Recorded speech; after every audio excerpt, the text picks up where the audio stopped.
Hey everybody, welcome back to the Husker Big Red YouTube channel and everybody on the social media outlets here with Facebook and Twitter. We're back for another Husker Big Red YouTube chat, another live stream.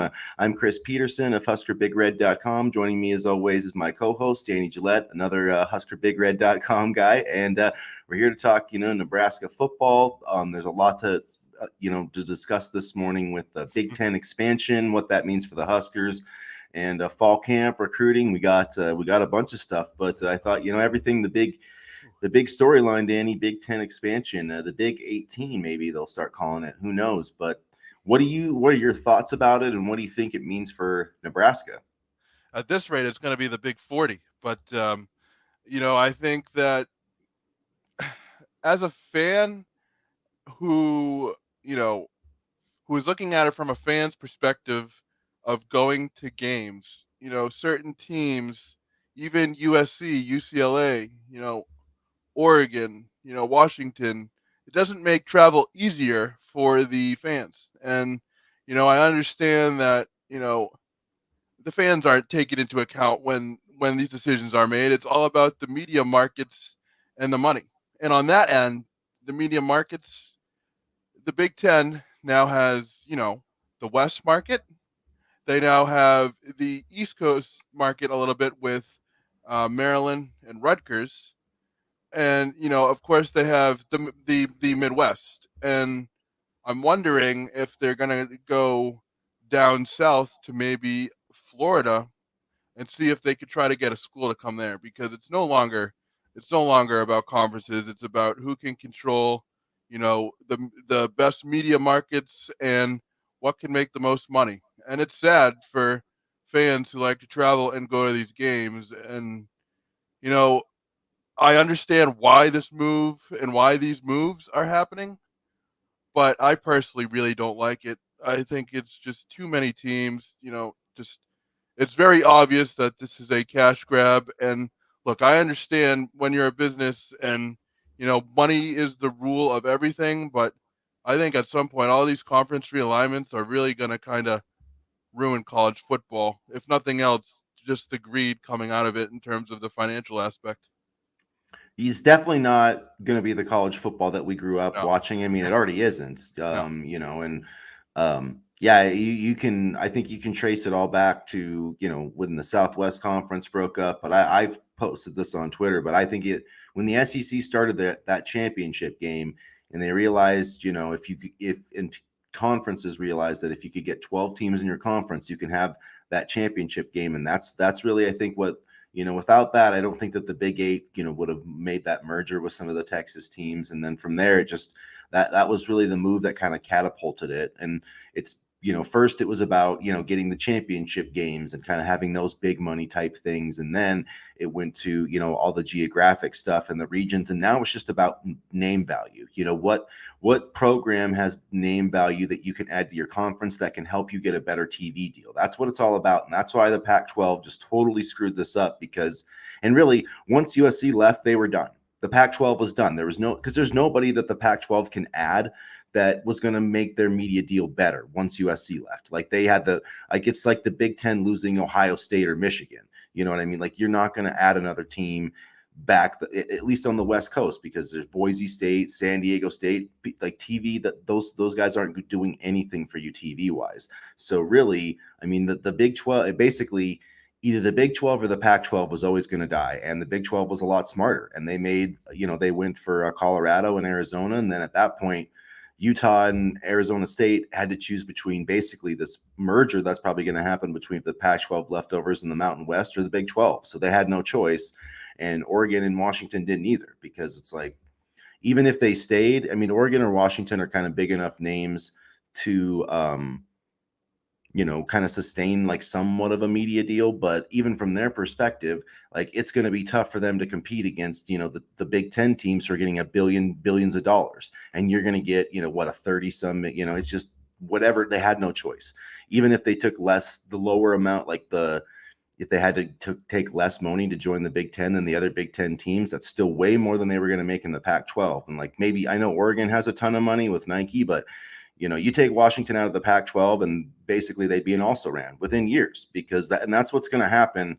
And I'm really frightened. I know that like Nebraska's on the good side of it right now, but this could keep moving forward to like a college football Premier League, where you're like, they've got the top 24 or 28 teams. I do think Nebraska would be in that mix, but you just don't know anymore. And it's crazy where things are headed. But it's basically, it's like a second NFL on Saturdays. And so I don't know. I mean, there's some good things. We're going to get great matchups, but the lifeblood of college football, I think, is slowly dying.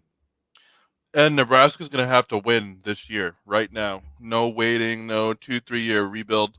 I mean, I think that is also true, Mitch. But Nebraska's in trouble. I mean, Nebraska's in trouble because you see the great work that the staff is doing, but the program is still not there yet, and Nebraska needs to win right now in order to keep pace with the rest of the teams. And you know, some of these schedules in future seasons are going to be absolutely brutal. Absolutely brutal. I'm not looking forward to it. And maybe this will open up more recruiting opportunities in certain areas with prospects for Nebraska. But I mean, looking back on it now, when Nebraska hired Matt Rule, and we talked about how good of a recruiter he was and how he's shown he's a good recruiter. None of all this expansion and realignment was brought into focus. So in hindsight, this was a very good coaching hire and a good coaching staff for the future, because it's going to be an absolutely wild ride. As a fan, as an overall college football fan, I'll be interested to see how this plays out. But as a Nebraska fan, I'm very, very nervous. Yeah, well, and it's just, yeah, it is nervous to see how it does break down. And Mitch, his comment is, Uh, you mean losing Colorado didn't kill it with the Pac-12? No, I think it was mismanagement from I mean, really, even Colorado, like, being in the Pac-12, I don't think made a ton of sense for them. I just think they no. all saw the writing on the wall, and the Pac-12 continued to just delay and delay this media deal. And if they would have got that done early, and it would have been happy, like USC would have been happy with it, they would have stayed, and then they would have had a chance. But I mean, regardless of what they did, like, they were all going to have to take less money in TV deals, and that's really what it's all about anymore. And if you look at recruiting budgets, if you look at the teams that recruit the best, big shock, it's the teams that spend the most money on it. So if you Yep. don't think that these TV deals and stuff are going to create even less, going to change, it's going to create even well, I'll just say less parity. There's going to be even less parity in college football, because there's going to be an even bigger difference between the haves and the have-nots. And eventually, I'm of the belief that we're going to have, at the very least, this is what I think we're going to have, like 4 20-team conferences, and then everybody else is just going to join the FCS, which is probably what should have happened a long time ago. Yeah. And I was just looking at your graphic that you posted of a hypothetical college football Premier League, and I'm not a huge fan of that. I could see it coming to something like that, but in this hypothetical, purely hypothetical college football Premier League, Nebraska would be in a Midwest division with Iowa, Michigan, Michigan State, Notre Dame, Ohio State, and Wisconsin. It doesn't change, I guess, a lot. Only the addition of, Notre Dame, really. But I mean, it just goes to show that it's going to be a loaded schedule no matter which season you play. And thinking about it now, I mean, you've heard me blab every single show about how Nebraska has an easy schedule this year and they have to win now. Now this rings even truer, in my opinion. Yeah, definitely. I mean, Nebraska's a big name, and we get a lot of, obviously, the fan base and the support. The TV ratings, all that stuff helps.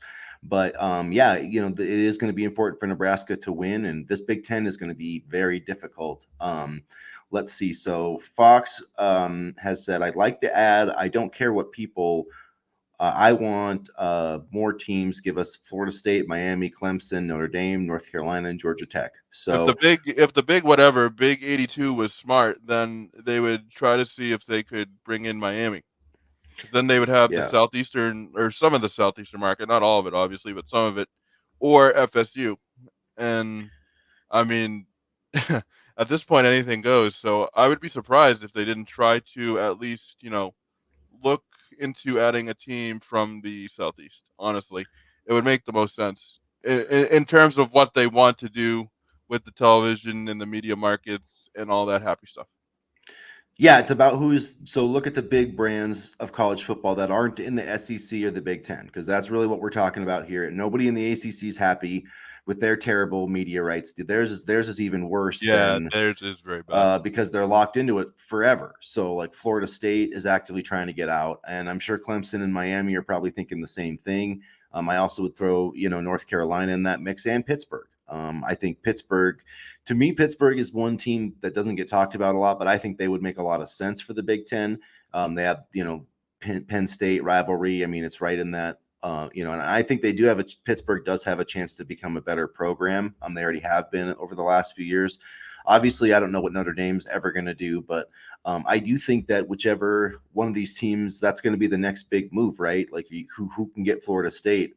And the SEC does make a lot of sense, for Florida State and Miami and Clemson, but I think the Big Ten could too. So, like you said, the geography of it doesn't matter anymore. It's just about who's gonna kind of pony up and who's going to give the most money. But it would be really interesting to me, I think, if like North Carolina, to me, it seems like a perfect fit for the SEC. You know what I mean? But it's just it does that stuff really doesn't matter as much as what they're going to get in terms of a TV deal. But if the Big Ten was able to say, hey, like we want 6 more teams, you could get Florida State, Miami, Clemson. I mean, maybe you could get Notre Dame, Pitt, and then trying to think who else could even be in. I mean, you could even look at like Virginia Tech. I mean, you could look. There's a lot of different. I even think like West Virginia as opposed to like Stanford and Cal. Like Stanford and Cal, the only reason they would be added to the Big Ten is just to make like scheduling easier, and because they would fit academically, and maybe because the Big Ten's like, oh, we should probably have some easy kind of teams in here to beat up on. But other than that, like Stanford and Cal literally bring nothing to the Big Ten except like dead weight in terms of the media deals. So I'm not sure about that. Well, again, it would be kind of strengthening the Big Ten's ties out west. I mean, that would be the only reason I would think that it would even make sense to add them. And I'll be interested to see if the ACC does break up. Where a team like Boston College goes. Are they going to go like you kind of alluded to earlier in the show? A potential like get relegated somewhere else, like in soccer. So I mean, there are big names in the ACC. The ACC is unhappy, and I'll be curious to see what dominoes fall if things don't get worked out. And honestly, I agree with Mitch here. I mean, USC did carry a large part of the Pac-12, and they really have done all the heavy lifting. And now I think they'll be able to not necessarily carry the conference, but do their part and not necessarily have to help feed everybody else, so to speak.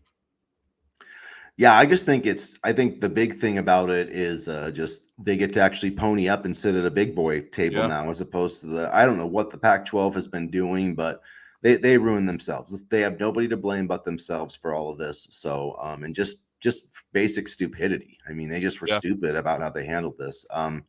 Have Mitch Carlson. How long before we go to a 10 game conference schedule? That probably will happen. I don't know. Soon, I would It'll think. be I mean, what's interesting is the Big Ten just put out this schedule, and they're going to have to totally change it because Oregon and Washington, by all reports, are joining for 2024. So I'm really interested to see what is going to happen. I mean, are we going to have like pods? Are they going to break this up into divisions? Are we going to have one big 18-team conference and just the top 2 teams play for the conference title? Like, how is this going to shake out?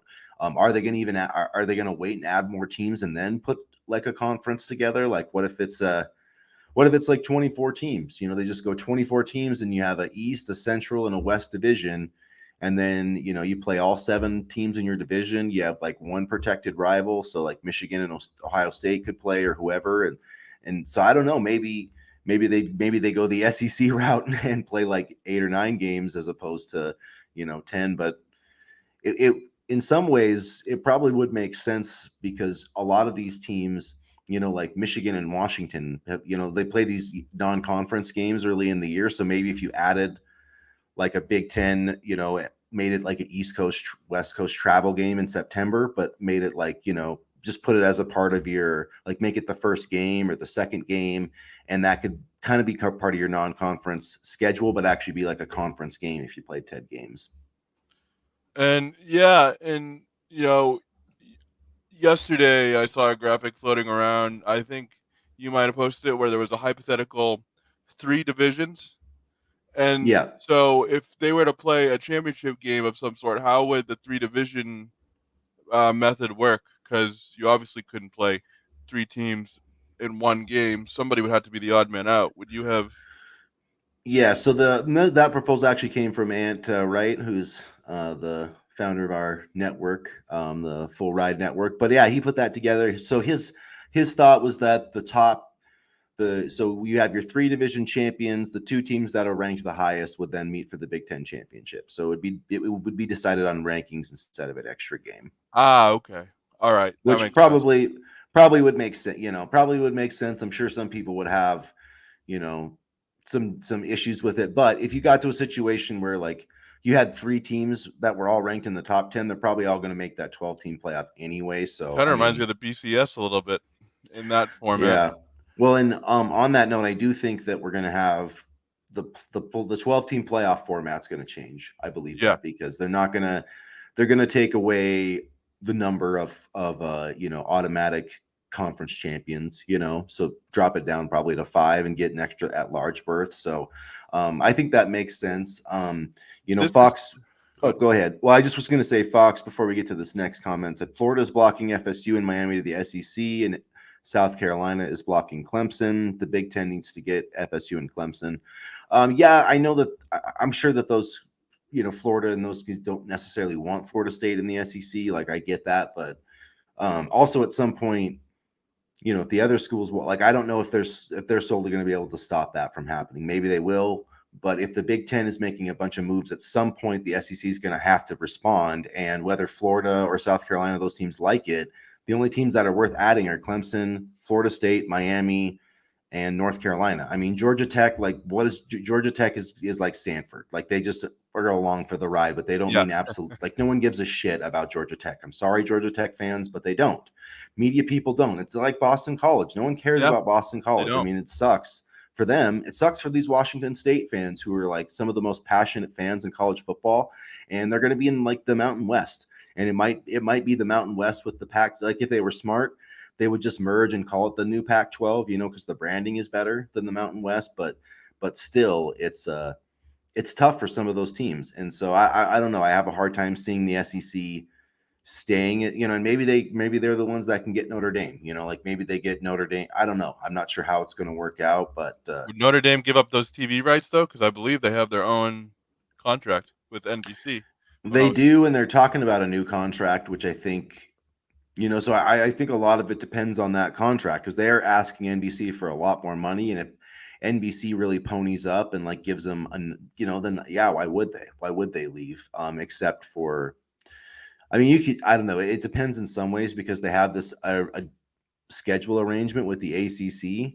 So like, I don't know. It'd be interesting to see if teams like Big Ten, SEC teams just were like, hey, you can either join our conference or we're not going to schedule your ass. And so it would be interesting to see what their strength of schedule looked like and if that would hurt them.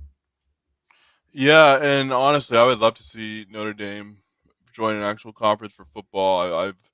I've always thought that they've been pansies. I don't care if the TV money is good. Play in an actual conference, and then come back and talk to me. And Fo says, but you guys are missing the biggest point. Any Big Ten championship is a national champion. We are the only nationwide conference. I mean, I think that's fair. I think my issue with all of this is just more so that from a Nebraska standpoint, it's going to be very crowded. It's going to be very crowded for a program that, quite frankly, has had trouble getting off the ground in its own right and can't get out of its own way with even less teams. So, I mean, I just don't know what this is going to look like. And with all these teams, Nebraska is going to have, lots of battles in recruiting. Some they may win, some others they may not win. But it's just gonna. I don't know. I just don't see this going well for Nebraska because, truthfully, you know, who are the sexy schools now? USC, for example, is one of them. Oregon is another one of them. Nebraska may be a national brand, but these kids weren't even born when Nebraska last won their national title. So, I mean, the kids in recruiting love the shiny objects, and Matt Rule and this coaching staff have done a good job recruiting for the program, but I really don't see this working out in Nebraska's favor. And we could probably talk about that more a little later, but I, I just I don't like this at all for a Nebraska program that's trying to build. I mean, I don't think it's gonna, it does get tougher, but I mean, the Big Ten was already pretty freaking tough, so I Yeah, don't know if it's gonna make it. I do think that the schedule is gonna be tougher, but at the same time, our Big Ten teams that, like, if we go to a nine, with the 9 game schedule, I mean, are they really gonna be? I guess my advice to Nebraska and other teams is like, don't schedule very difficult non-conference games because your schedule is going to be so freaking hard in this I mean conference. that's what the Like, SEC does. exactly. And they only play 8 games. They only play 8 games because they're pansies, So, like, or if they do go to a 10 game, like I said, go to a 10 game schedule and then just say, hey, like the first week of September, we're going to have Nebraska go to Washington and like UCLA goes to Michigan and, have some of these cross country travel games and then split it up a little. That's what I would like to see. Cause I mean, this is going to be tough on student athletes. I mean, that's one thing that never gets talked about in any of this is No, that how it's going to impact, these are supposed to be student at like at some point we need to. I'm all for kids going to get a degree and getting an education and whatever, but if a kid like is this good and he just wants to be a football player, like you should be able to go to the University of Michigan and just take football and be like, I'm just trying to be an NFL player here, I'm not going to class. Like I will take, I'll take classes on nutrition or I'll do whatever. yeah, Like, I mean, because the thing about it is the school, I mean, they don't care about your academics. I mean, most exactly. places more about than just keeping you eligible. I Yep. mean, and that because they're going to make a shit ton of money off you playing football for them. And so, it's just we need to that needs to be taken into account. And at some point, I really, really hope that these players make sure that they get themselves some of this TV money because it's absolutely ridiculous what these conferences and what all these people are making. And even with NIL, some guys are getting money, but the majority of players on the roster are not getting what they should get compared to, like you look at like the NFL revenue sharing. I mean, college football. I mean, I'm not, it's just it's very cheap labor, and those guys need to get more compensation than they're getting. And I think the NCAA can finally drop this facade of student athletes first, You academics, know, blah blah blah. They don't give a shit. They don't the care. NCAA can drop dead Yeah, as far as they I'm they they concerned. do not care at all. They care about money. They care about what brings in revenue, and what brings in who can get the most eyes on a Saturday in terms of a game. And with that, I mean, a lot of kids go to play football. So, let's not ease up, recruiting infractions, but let's not penalize these kids academically, I mean, let's call it for what it is. It's a business. It's completely separate from academics and you know, on this end, I do think that the kids should go to school and have a plan for life after football.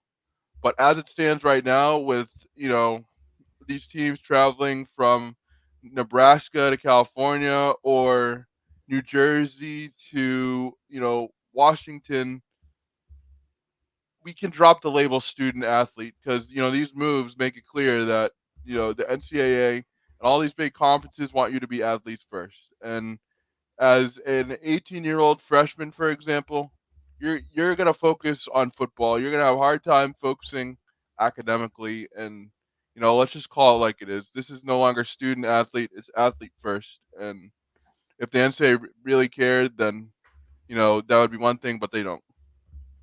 They don't. So Mitch chimes in. Our conference might span the greatest distance geographically, doesn't make it the best talent wise. The majority of the talent still lies in the territory, mostly covered by the SEC. And yeah, so I mean, I don't think that we can say the Big Ten champ will be the national champ. It is going to be a big achievement to win it for sure. Like it's going to be a huge achievement to win, like winning the Big East tournament back when there was like 20 teams in that conference. But It's just gonna it's just a lot harder, and that it's so much harder now to win a conference championship for any team. And that's if you're in the SEC, the Big Ten, the Big 12, any of them. I mean, compared to 20 years ago when it was, you know, the before all these super conferences, it was like you had to be, I mean, the best out of 8 or 9 teams. So, And I um, used to build super conferences in NCAA football 14, and I'd put like Notre Dame and Alabama and Wisconsin, and now it's real life. So it's kind of fun to see. And to Rick's point, once I get off my high horse about academics and blah blah blah, I mean, this is going to be the really good part because I will not move a muscle. I'll order takeout food. I'll be happy as a clam watching football from 11 a.m. to 11 p.m. every Saturday. I mean, that's what I do anyway. But I yeah. mean, it's gonna be fun as a fan to watch. Oh yeah, I mean from a football perspective, like we're going to get more marquee games. We'll see, Michigan and Washington, Ohio State, USC, Nebraska, UCLA, Ohio State Nebraska, USC is gonna be Oregon. yeah. I mean, like there's going to be a ton of, and that's going to be great for fans, and we're going to see more of that in the SEC, even the Big 12. I mean, even the Big 12, I think has some exciting matchups. And you still, you know, I like with the Big 12 how you've got BYU and Utah back in the same conference, and Utah, I mean Arizona State, and so you do have some kind of those traditional rivals, at least in that league. I think that's one of the good leagues, although it's not going to be any more than the fourth or fifth best conference in terms of like if you were power ranking them out or whatever. But yeah, from a football perspective, and you're right, it is going to be 11 Gonna be a.m. to all night, and so it's going to be that part will be fun. and I Yeah. think to this point they already are. I mean, they're not labeled as employees, but they are employees. But go ahead. No, I totally agree, and it's more. I just think that it's time that they get their fair share, whatever it is. But these guys need to get paid more, especially NIL is one thing, but they need to share this TV revenue because who are we all paying to watch? You know what I mean? We're paying to watch these players. Not So the athletic directors or yeah, the TV executives. And you know, on this point, you know, I know there's gonna be people. Oh, they're there for academics. Loosen the academic restrictions. I mean, if they really want to play football, they'll be on the team. They'll be playing football. Loosen the academic restrictions because you're now separating the school part or the college part from the football part pretty clearly. So I'm not saying get all zeros in classes, but if you're this dedicated to making the football part happen, then there should be lowered academic penalties or, you know, eased academic penalties if you really want them to, play the game. And Mitch talks about, I don't think it's out of the realm of possibility to, have these schools break off from the NCAA. Yeah, I don't think it should happen. The NCAA Yeah, has no business regulating big time college no, athletics. None. None. I mean, absolutely none. It's a joke. The entire organization is an absolute joke. All they care about is, yeah, their March Madness, making a bunch of money on that. They don't care about anything else. They put on all their, I mean, yeah, they can still put on all their dumb, little tournaments that Stanford wins a bunch of them, those little off sports that you got to be super rich to even practice at. yeah, or have your parents' money. Yeah, exactly.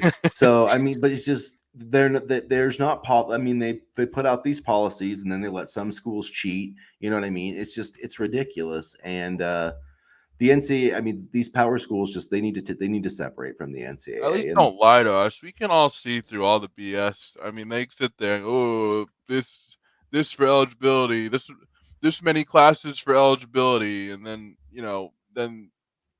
it comes out that some player was ineligible after the season and blah blah blah. I mean, just make it easier for everybody and kind of separate that portion of it. It sucks because that's not what any of this was intended to do, but we're finally getting to a point where the NCAA is kind of beginning to eat itself in terms of wanting to be an academic kind of liaison and a big time moneymaker. And this is what you get.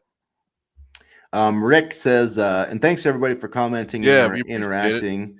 It's fun to talk some football with you guys. If you're here and enjoying our content, do make sure you hit the subscribe button on our channel. We appreciate all you guys, and you won't miss any of our future stuff. But Rick points out it's going to be just the SEC, the Big 10, and the Big 12, and I don't really think he's too far off on that point. I No, I think don't either. I think there he's might spot on. or or maybe you'll have, maybe like the American or something will, two of those smaller conferences will merge. But it wouldn't surprise me if like there was, if the Big Ten, the Big 12, and the SEC, I mean, if they all had like 24 teams, and then just, I don't know what you call them. I don't know if they're still, I think the Big Ten's never going to change its name. I don't think they care. They didn't change it when they added Penn State and had 11. They didn't change it when they added Nebraska and got 12. They didn't change it when it got 14 to 6. Like, I think they're just, It's gonna be like the Hunger Games where everybody fights to the death, and whoever finishes, but if, gets the big prize at the end.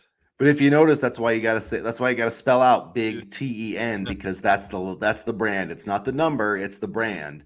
And I think the Big 12 will probably do the same thing because people just, that brand's been around, and they'll probably be, the Big 12, and then maybe the Pac 12 will just have everybody else. But who knows? The Pac 12 might be in the FCS within a couple years. Should I'm we not sure. should we talk about Nebraska? Yeah, we can definitely talk about some Nebraska. Because we spent a lot of time on expansion, and I almost forgot that this is a Nebraska podcast. And fall camp takeaways. Fall camp takeaways, very interesting. This week, I thought it was interesting to hear. One of the things that you tweeted and one of the things that I kind of wrote about was that the freshmen are getting a lot of reps at wide receiver, and that to me just speaks to how well, this coaching staff wants to develop the younger guys. And it's not something that previous coaching staffs did. And with a guy like Malachi Coleman, for example, I believe that, he has the opportunity to, at least, play a couple games here and see what he can do. But I really like their approach to, getting the freshmen as much practice time as possible and, trying to, you know, set the tone, I think, for development. It does feel like a Tom Osborne type of thing, and I know he, mentioned, but Tom Osborne back in, I mean, they used to have like kind of their, all their teams split up, and they'd have like fourth teamers going against fourth teamers and third team, so they really did get a lot of reps in there. And I do think it makes a ton of sense because even if they are going to obviously have team periods, and they have already had those. It's not like they're already split up. Always, I should say, not already, but they aren't always split up. But I do think that it's really smart to just get those guys, going through the reps, getting those, just improving and getting better, because there really is no way to get better without taking those practice reps, especially as an early college football player. Like, there's just, every rep is incredibly valuable, and to have that time with the coaches where they can focus on those younger players and give them that, not just focusing on the starters that need to play. But so I think it's a great thing twofold, because then, when they're with the top groups, they could really focus in on those guys, and then they can also do the teaching and really incorporating these younger guys into the program. So I love it. And I think it's just another really smart, idea by Matt Rule on a very, very long list of smart ideas that I think he's had so far as Nebraska football head coach. I should say, though, I believe there was a report on the Platinum board about Malachi Coleman being hurt. I don't know if I think there's some talk he hasn't taken part in fall camp yet because of some type of leg injury or something. So I have no idea if that's verified. I've just seen that on Twitter, and I'm not on the Platinum board. But I have seen some stuff there. So I don't know if you've heard anything about that, Danny, but I haven't, but that's something I will definitely look into. One of the things that I thought, was interesting was that, Josh Fleeks was sent home for being overweight, and that's not to make fun of him or anything, but it's just more so to say that the staff is not playing around. I mean, you saw that with Miles Farmer, and then now Miles Farmer's in the transfer portal. So, I mean, this staff is taking their measures very seriously. You saw with the Fleeks thing, with Miles Farmer, with Bob Wager, situations that arise, they take quick action and they don't let it hang around the program. That's something that I thought was a theme of this week that is encouraging because, I hope all the individuals I just mentioned, um, sort everything out and are good. But it also tells me that, any sort of off field issues or whatever won't be tolerated, by the coaching staff. And that's a precedent that hasn't been set by previous staffs. I think just Matt Rule, yeah, he's really kind of laying down the law and saying that, like, we're not gonna, Because what's killed Nebraska over the last 5 years, especially of the Frost era, not being able to do the little things right. Turn just mental. How many times has Nebraska come out and had a bunch of pre-snap offensive line penalties in the first quarter? I mean, just In the they're red just zone too.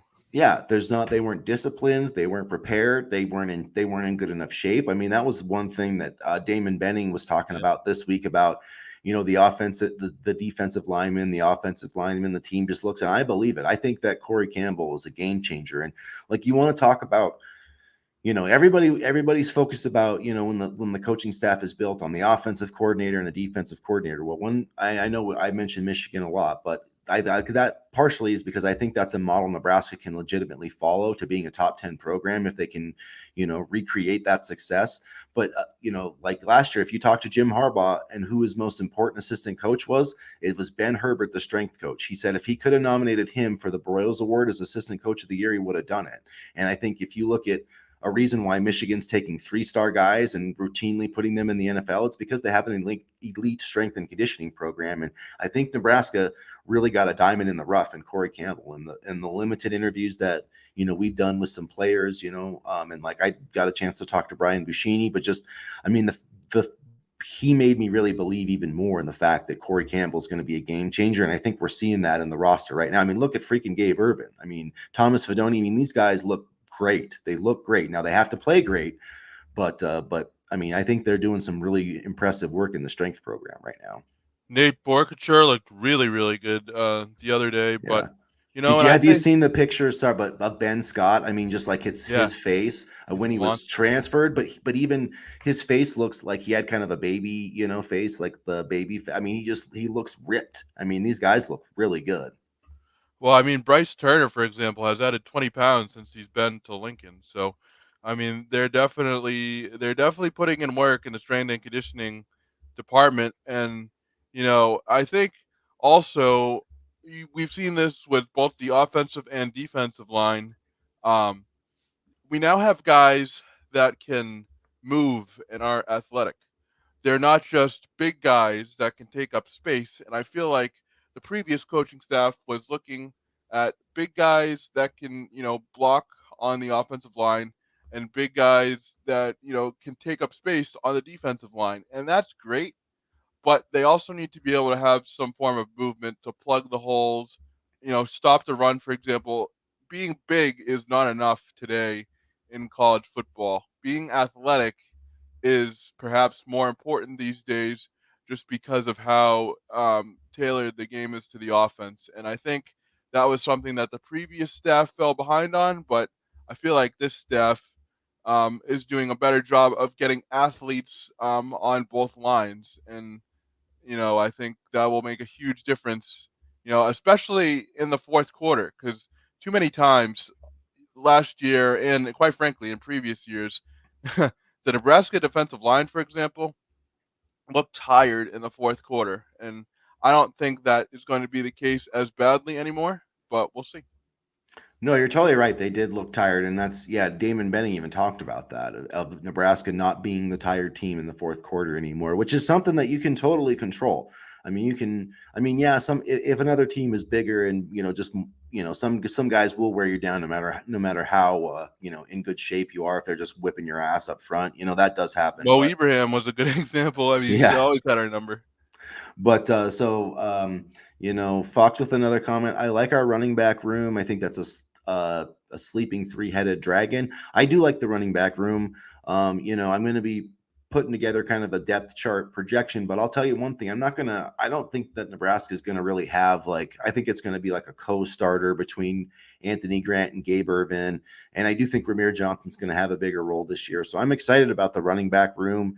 And they've been really grinding it out at camp from what it looks like, doing a lot of running, a lot of inside run, like 9-on-7 drills. So a lot more physical. But I do like all three pieces of the running back room this year.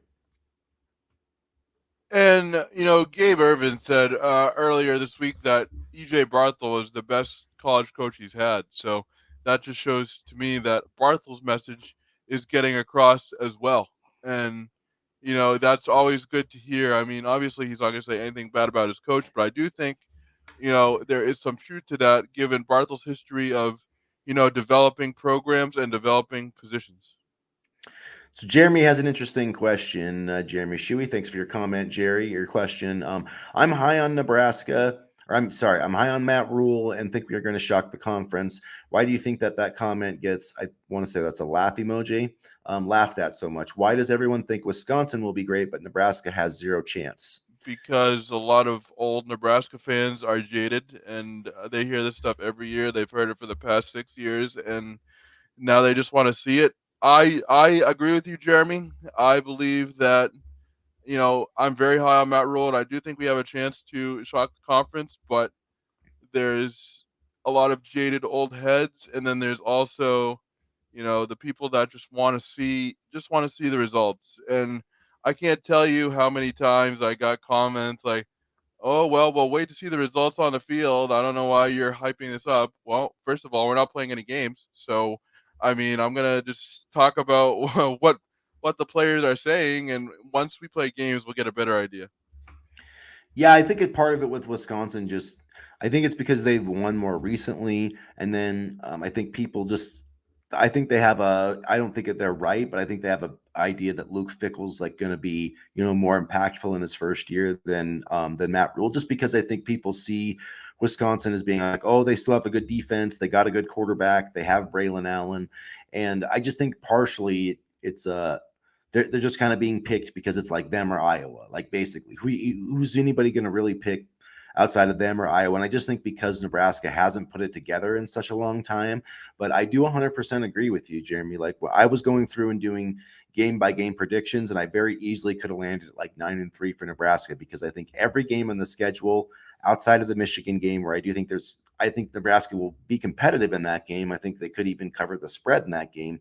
But I just think the talent level might be a little too hard to overcome. But every other game, Nebraska has the talent to win. And frankly, if you look at the roster, the recruiting wise, I don't know that. I mean, you're not going to tell me or convince me that Wisconsin's up and down more talented than Nebraska. The same thing with Iowa. Nebraska's like literally recruiting wise, talent wise, they're right there with both of those programs. They just have to put it together. And if Jeff Sims can play 13 games this year, Nebraska can win the Big Ten West. Like I believe that 100%. I believe that as well. And I mean, to Wisconsin's credit, they do have the 23rd overall ranked recruiting class for 2024. So I do think there'll be some interesting battles. And I do think that Wisconsin will be a tough team still, but you know, I'm I'm curious to see how Luke Fickle does because truthfully, I feel like Luke Fickle is going to get tested here, especially evidently with all this conference realignment. I like that Fox is throwing out the when we beat Luke Fickle with the Rex Burkhead, the comeback, Yeah. the 26 point. Loved it, love it. Mitch Bandigan, if the season started tomorrow, Gabe Ervin would be the number one running. I mean, I agree with you. I think Gabe Ervin's like gonna be the Yeah. starter, like the first guy who goes out there. I just don't think I think the carries are gonna be somewhat Right. similar between Gabe Ervin and Anthony Grant. So like I don't think that we're Which is gonna not a bad really. thing at all because you Yeah, want that depth, that 1-2 punch. I mean, look at Michigan, Blake Corum. I exactly. mean, Yep. I'm just And you blanking on the need other guys. guys. Well, and even I mean, you need a lot of guys like you, and both like just I feel like Gabe Irvin and Anthony Grant the way they run too. I just feel like if we can get both of those guys like about 200 carries instead of one getting like close to three, because I think Nebraska is going to run the shit out of the ball. I mean, I just really do. I hope so. But everything that they've said, and just I think they're really Yeah. going to try to pound the rock this year, which I think is a good thing. Let's see. So Fox, which I'm calling this year, Nebraska beats Wisconsin by winning the fourth quarter. It's going Which to would be a be. nice change It would be there, considering that we always used to lose in the fourth quarter. So but don't we have to play at Camp Randall? I don't know. It's tough to I win at Camp I do Randall. believe it's a Camp Randall night game, and I think that's gonna be one of the NBC games if I'm not mistaken. Oh yeah, see that's the thing, man. Like Michigan's like we don't want to play night games and we don't want to play on Friday night, and Trev Alberts is like we'll play anytime, any because and the big because they know like you put Nebraska against anybody. Like if you put Illinois against Rutgers, no one's going to watch that. But you put Nebraska against Rutgers, and it's going to get great ratings just because of the Nebraska people. So That's why we're playing Minnesota on a Thursday and Illinois on a Friday this year. that's why I do think, even though if there ever is like a premier, I think Nebraska would still probably make it. But you never know anymore. Not to bring it back to that, but I do think there's just some games. There's some, we have to play at Illinois. We have to play at Minnesota. We have to play at Wisconsin. Those, and I feel like those games, along with Iowa, are really going to determine whether, Nebraska is going to be a Big Ten West contender. And I just have a hard time seeing them win more than 2 of those games on the road. Not that I don't think they're going to be competitive, but I'll have to believe it before I see it. I'm looking forward to Or see it to Colorado. believe it, I should say. Sorry, I totally messed up that saying. I mean, we know what you meant, and I can't wait. I can't wait for the Colorado game. I really Yeah. can't. I know we're not supposed to look ahead and all this stuff, but We got to beat those guys. we We have to. really do. And it's gonna be part of it's gonna bring back an old rivalry from years past. So. And so, makes in this point, we kind of scooted over it, Rick. Sorry, but if we Sorry, beat Minnesota, watch out. I 100% agree with you. I think we'll be going into that Michigan game 4-0 with a lot of confidence, and that's the thing, man. Is if these guys just get confidence and they believe in themselves, like that, really, it sounds corny, but that self belief will go a long way. And these guys just haven't. Like they haven't had it. So when they get into a situation in the fourth quarter, like when the game's on the line, they don't really believe that they can win because you get those question marks. And so I do think that was a very real factor for this team. And hopefully that fourth quarter boogeyman will be gone under Matt Rule. I can't. I've never been a fan of starting the season with a conference opponent. I don't know. I mean, we've done it, a couple years. I know we did it in 2021, and I'm just not a fan of that particularly. And yeah, Mitch says, I don't think running backs want 30 carries a game. Who wants to end their careers beaten and broken? If the goal is to make it to the NFL, what hurts your stock more than injuries and surgeries? I totally agree with that. And, like Blake Corum is coming back for Michigan this year, but I think he's going to get less carries than he got last year because it's like they need him for the end of the season. And they kind of wrote him. So, even if Gabe Urban is really good, which he could have a chance to be, like, they need to be careful not giving him like 25 carries a game in September, and then when November comes around, he can barely contribute. So that's where Because he's already coming off an injury. Like he's already still kind of healing from an injury. So and it's his 3rd year, and he's never been healthy. He's never stayed healthy for Nebraska because he's supposed to. So, I would be very careful, giving him more than 15 carries a game, and I would like to see, him and Anthony Grant get a pretty even split because I mean. It seems like people are down on Anthony Grant, but he was pretty freaking good last year behind a very terrible offensive line at times. And a very terrible offensive scheme, which we're also not going to get into because that's my tangent that I go off on. But I mean, if you look, for example, at the Illinois game in 2021, you look at some of Gabe Urban's runs, and he ran right into the offensive line because the offensive line was not blocking. So he had to scratch and fight for every yard, and I don't think that helped him whatsoever. And who is our fullback? Oops. It's I'm so bad at pronouncing the game, but it's Barrett either going to Liebentritt? be or Dranian Bonner, which his first name is hard. I always mess up his name too, so sorry you guys. But the guy that transferred from Notre Dame has been getting lots of reps and been looking good, and then Bonner, they put him there and moved him around. But I think he's going to be the Notre Dame transfer is going to be the main guy. Which is kind of interesting because, EJ Barthel talked about Liebentritt this week, and, he said that, the coaching staff wants their, fullbacks to be athletic and versatile and, can get into open space. And that's not something that you or some generally think of when you think of the fullback position, but the game's changing. And so I'll be interested to see what Liebentritt does this year. And I have to say, one of my favorite fullbacks was probably John Kuhn. If I remember correctly, he would always run the football, and then Lambert would go Kuhn, and everybody would be fired up. So, I mean, I know Chris knows that as a Packers fan, but I'll be interested to see how the fullback factors into the offense this year. Speaking on injuries, anyone talking about the 6'7", 320-pound elephant in the room? Does this show not speak specifically about these issues? I'm not sure what you're talking about there, Mitch. Are you, because I know I've been talking not a ton about like Teddy Prajaka, but I've been a little concerned about him. He's been spotted at practice with the yellow jersey, so I don't know. Right. Yeah, Teddy. Well, I only mentioned I wasn't sure because he's listed on the roster as 6'10". So that's why I wasn't sure if you were talking about Bryce. But yeah, I do think that they're, you know, I was. Oh, Teddy was carted off the field. I haven't seen that. I actually hadn't seen that information. So who reported that, Mitch? If you're still following along, where did you get that from?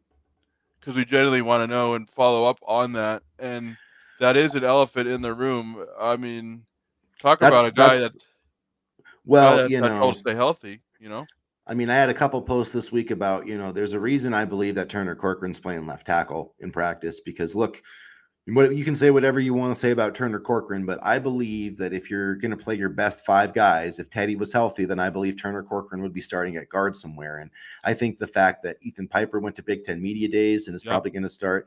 I mean, every video that Nebraska, puts out, I'm trying to see who's on the offensive line. And I'm not saying I'm the best judge of numbers, but it looks, I haven't seen Teddy in any of those videos. It looks to me like it's Corcoran. So Which would make sense given what Mitch is telling us, honestly. So, former, well, and even, Brendan Sty. okay.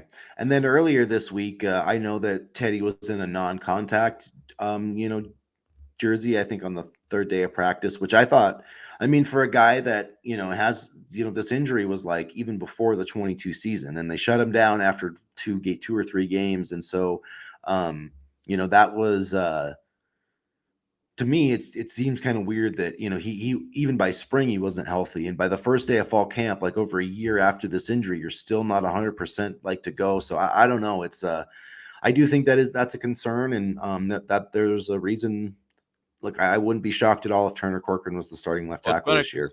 it's been a concern his entire career. I I mean, mean, just honestly.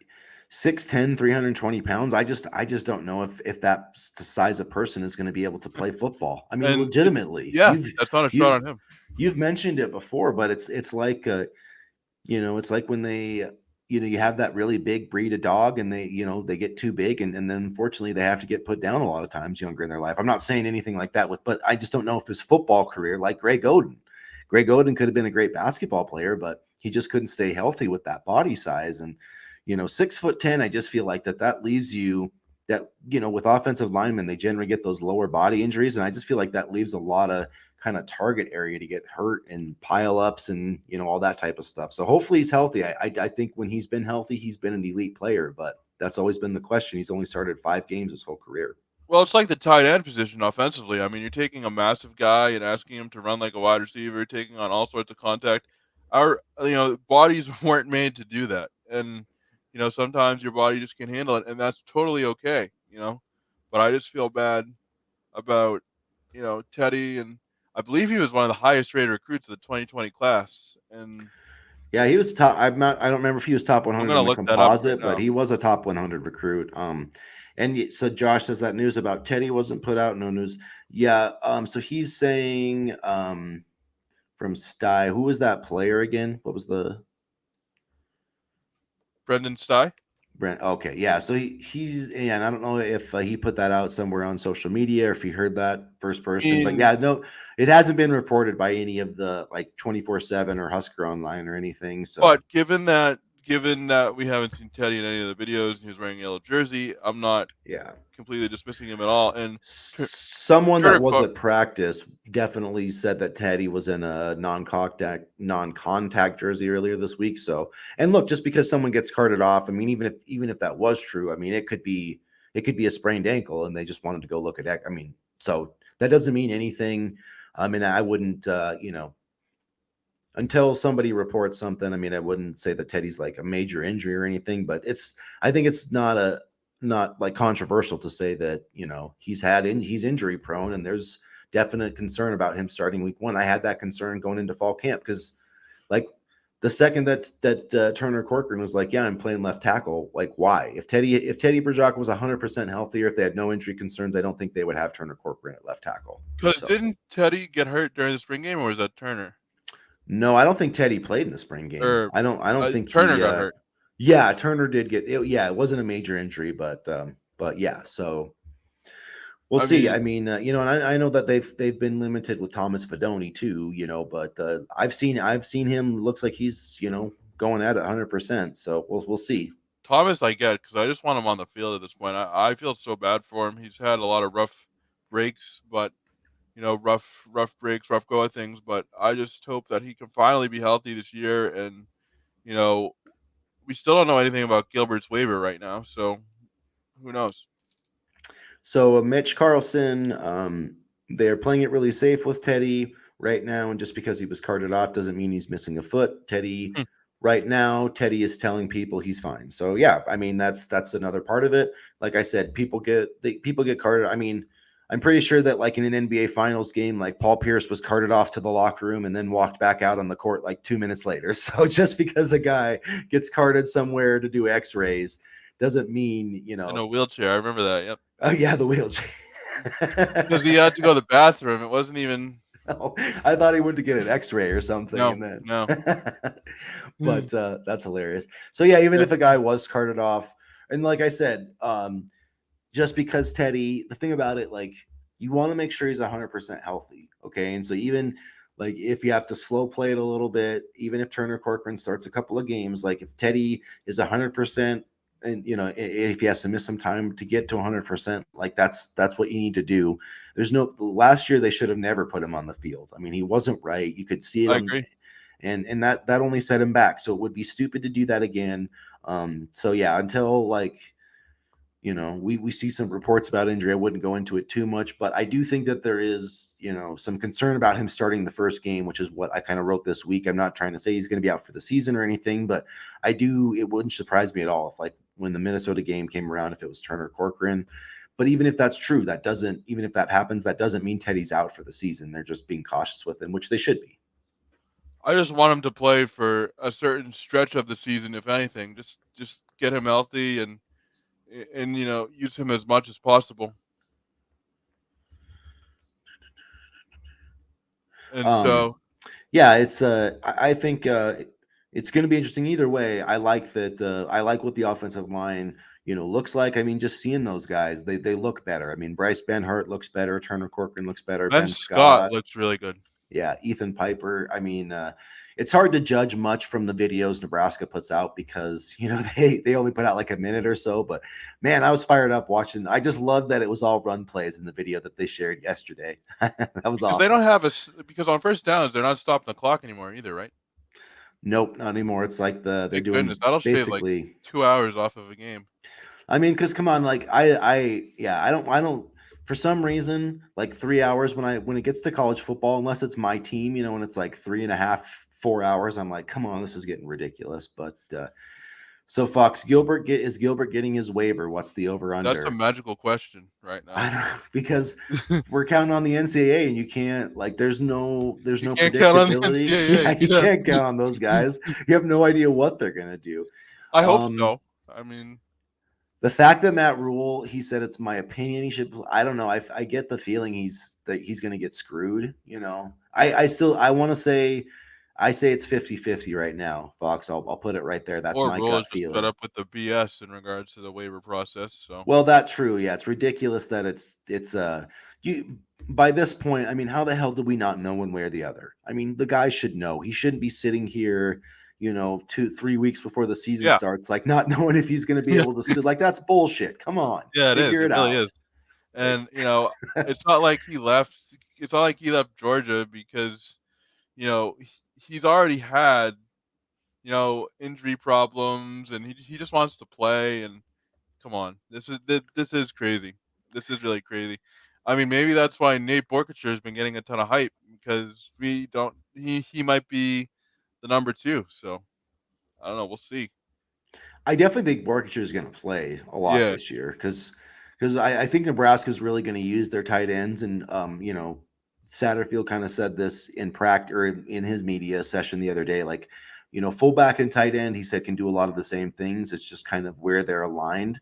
So I really think we're going to see a lot of, as much as we're going to see fullbacks, I think we're going to see more tight ends like on rundowns. And yeah, just change his name to Teddy. That I'm perfectly fine with that. I do not know how to pronounce his last name, and I tried to look it up, and then people said we did it wrong then. So like at that point, I'm totally lost. So Prochazaka? yeah, I think it's either Prajaka or Prajaka. Prahashka. I Prahaj. think it. I don't know. We'll have to. I don't know, man. We'll have to figure that one out. But yeah, The I'm other one is fine. Nordin Newelly? Yeah. What's up with Newly? these offensive linemen and their names? I'm gonna call him Nordine, and I'm gonna call Teddy is just Teddy from now on. There's no other Teddy on the roster. Prohashka. Okay. Prahaj. Teddy Prohashka. Okay. That makes sense. Okay.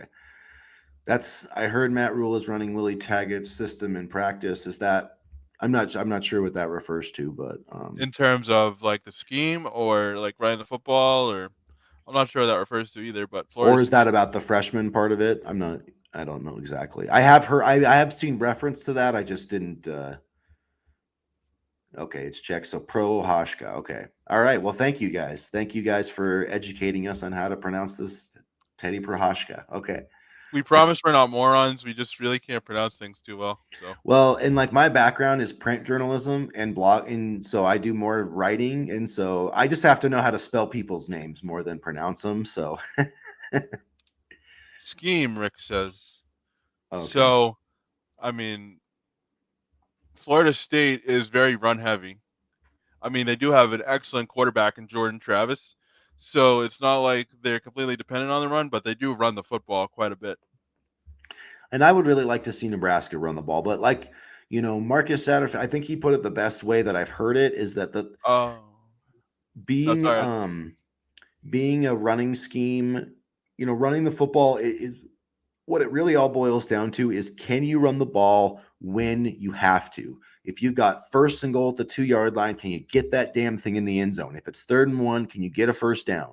You know what I mean? Like that's really when it matters when you're trying to, burn clock. So I don't think the percentage of runs matters as much as just being able to run the football when you have to. Because if Jeff Sims can throw for 3,000 yards this year, like I'm all for that. I have no problem Yeah. with Nebraska, but it's where they've struggled in the past. And like 2 years ago at Minnesota, we lost that game because we could not run the ball inside the 5 yard line. That was the only reason we could not run the ball inside the 5 yard line, and we lost the game. And so that's what Nebraska's got to be able to do is run the football when other teams know they're running it and when it really matters.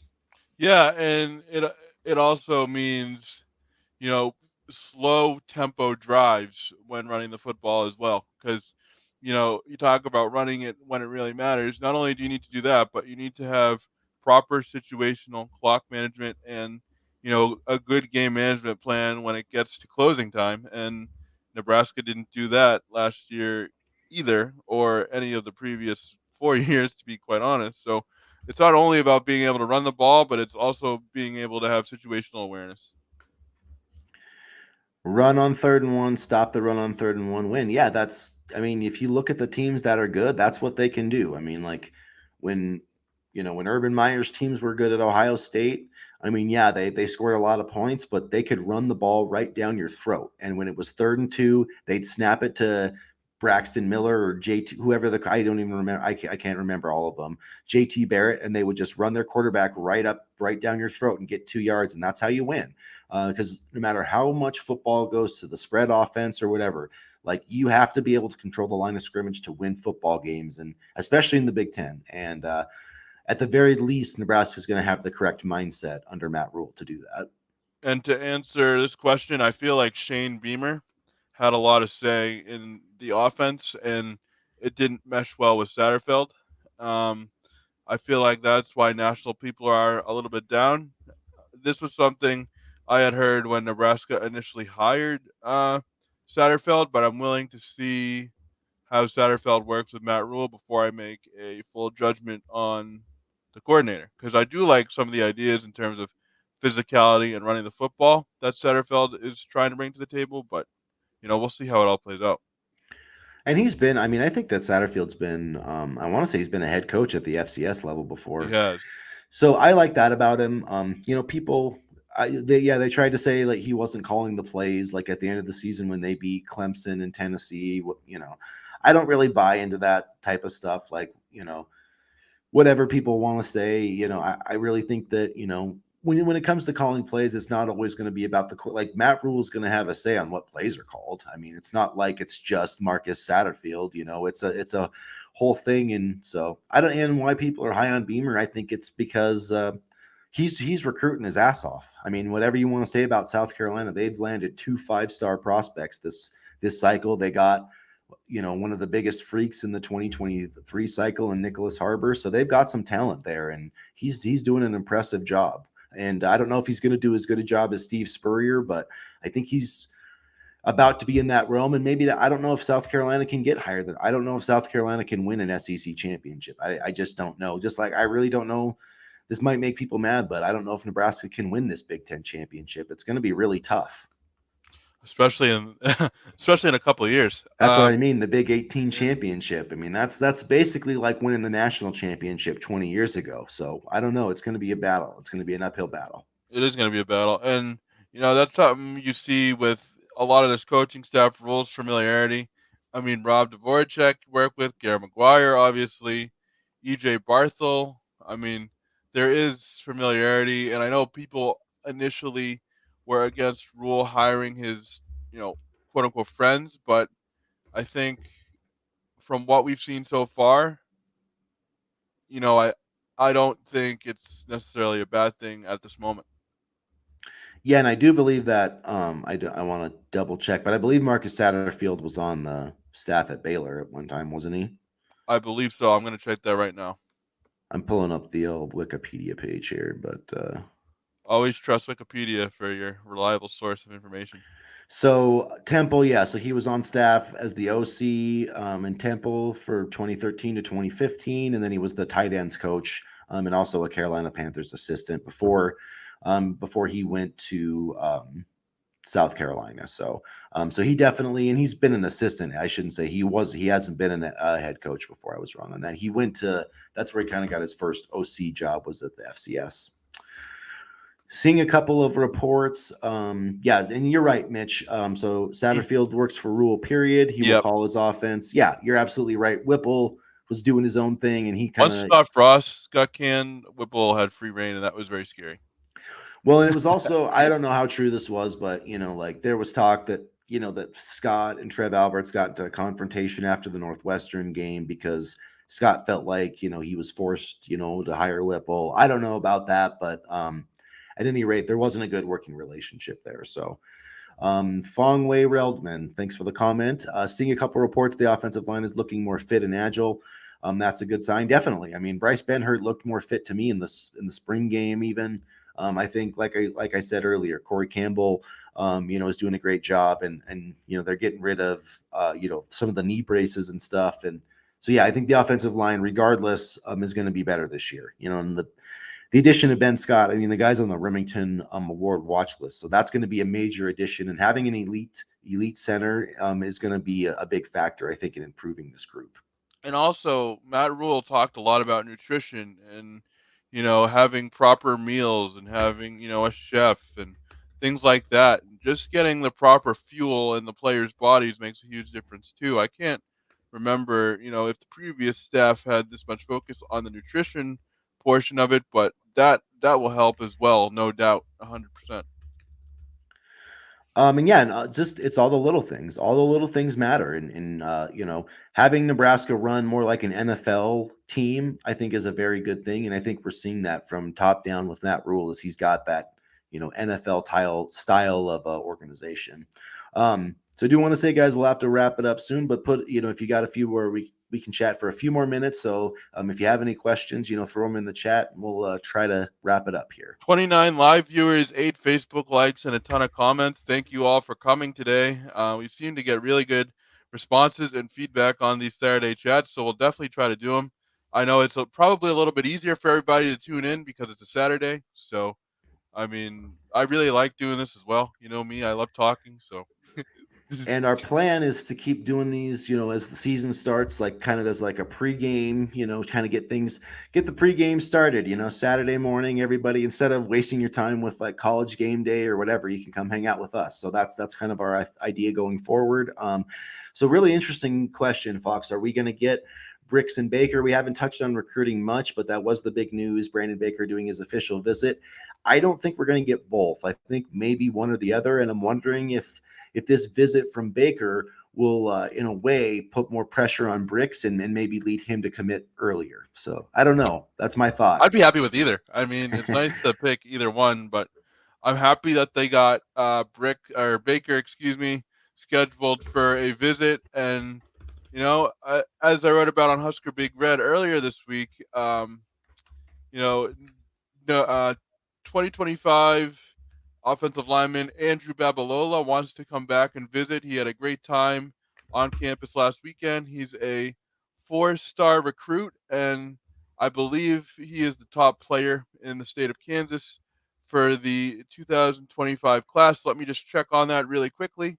Yeah, he's a top player in the state of Kansas, the 16th overall offensive tackle, 4-star players. He's got a small offer sheet right now that includes Duke and Miami, but my overall point here is, and I wrote about this yesterday, Nebraska is, shooting for the stars with offensive linemen, and they're trying to get some big names to, shore up the line. So I'm glad to see, some big time prospects at least being interested in coming to Lincoln.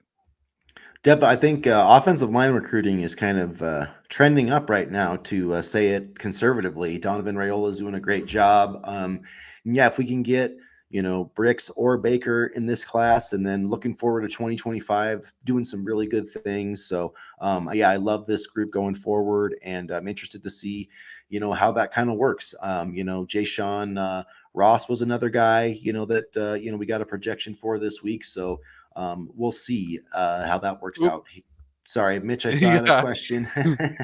How does being 2 safeties down affect the strength of that unit and the defense as a whole? I know Fields is now at Rover.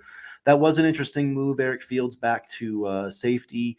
But yeah, I think I think that hopefully Marcus Buford will be back by the start of the season. I know Corey Collier. I have confidence in him and Omar Omar Brown. Brown.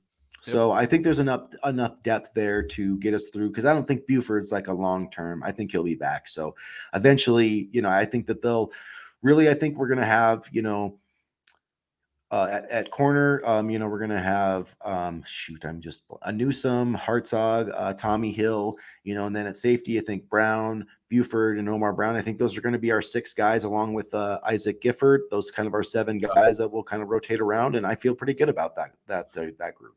The Miles Farmer situation escalated quickly, right? One Monday, now it's suspended indefinitely. Next thing you know, he's in the transfer portal, and it's a shame because he was a part of the program for so many years. But again, if you don't follow Matt Rule's standards and what he has for the program, then you're out.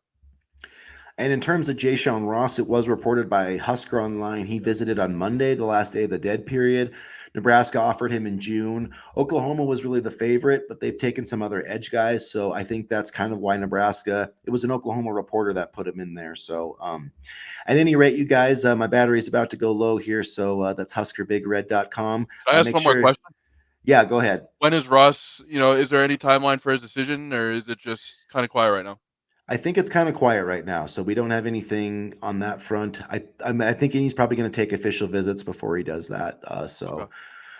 So yeah, guys, check out our podcast on Monday. Make sure you subscribe and like, and thank you so much for this chat. We'll be back next Saturday, and as always, go Big Red. Go Big Red.